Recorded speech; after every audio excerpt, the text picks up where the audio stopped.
Well, what's up, guys? Not working on anything today. Everything's completely frozen. I would have some videos to put up, but nothing will start. It's been under zero for about a week, so my car is basically frozen to the ground. Maybe that side doesn't do it any justice, but it's pretty well frozen to the ground. I would have some updates on the black car for you, but it's too cold to work on anything.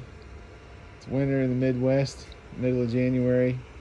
And just like the rest of you guys out this way, we got some nasty weather. So it's been approaching -20 at night, and the last handful of days, like -8 to -4 was kind of what was going on. So just a quick update.